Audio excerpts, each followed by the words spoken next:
ভয়াবহ বন্যায় ক্ষতিগ্রস্ত হয়েছিল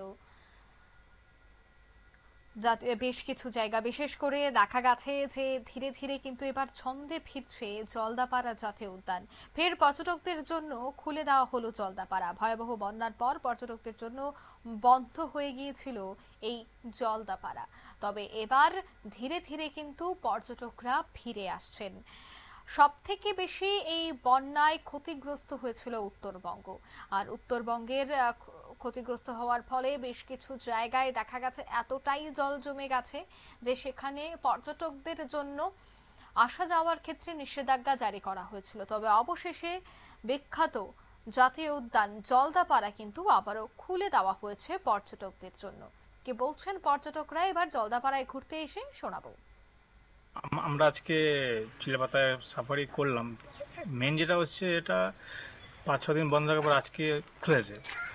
যেটা আমরা প্রথম সাফারিতে আজকে করেছি, মানে 5 দিন পরে আমার প্রথমবার গিয়ে যথেষ্ট ভালো লেগেছে। Everything quietly.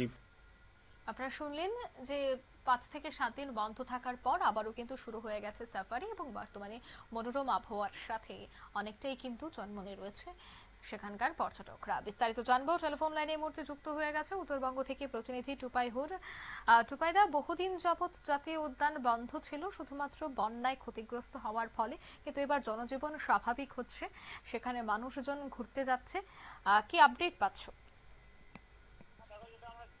গত কয়েকদিন ধরে যে প্লাবন চললো জলপাইগুড়ির উত্তরবঙ্গে, বিশেষ করে জলপাইগুড়ি ডুয়ার্স এবং আলিপুরদুয়ার জেলা জুড়ে, আলিপুরদুয়ার জেলার মধ্যেই পড়ে জলদাপাড়া জাতীয় উদ্যান, এবং যেটা দেশি বিদেশি পর্যটকদের কাছে অন্যতম একটা আকর্ষণের কেন্দ্রবিন্দু।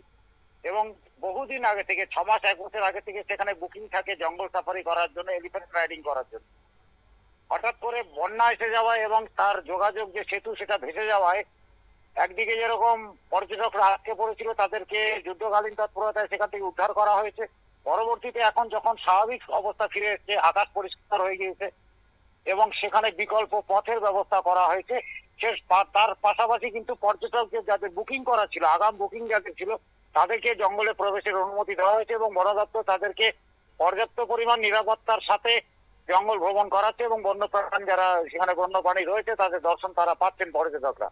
কেন আমরা জানি যে উত্তরবঙ্গের এই অঞ্চলটা, ডুয়ার্সের অঞ্চলটা, গরুমারা এবং জলদাপাড়া অভয়ারণ্য, চাপড়ামারি, এই যে অভয়ারণ্যগুলো আছে এর একটা বড় অর্থনীতি নির্ভর করে। পর্যটক এবং দেশি বিদেশি পর্যটকরা আসার পরে সেই অর্থনীতিটা অনেকটাই উন্নত হয়, কিন্তু এবারে ধন্যবাদ। অর্থাৎ উত্তরবঙ্গে পর্যটকদের না আসার ফলে অর্থনীতিতে অনেকটাই প্রভাব পড়ছিল, কারণ উত্তরবঙ্গের বেশিরভাগ ক্ষেত্রে কিন্তু দেখা যায় যে পর্যটক ভরা থেকে 12 মাসে, এবং সেখানকার মানুষজনের উপার্জনের একটা বড় মাধ্যম হচ্ছে পর্যটন। তাই সেক্ষেত্রে পর্যটন বন্ধ হয়ে যাওয়ার ফলে একটা তো অবশ্যই চাপ তৈরি হয়েছিল।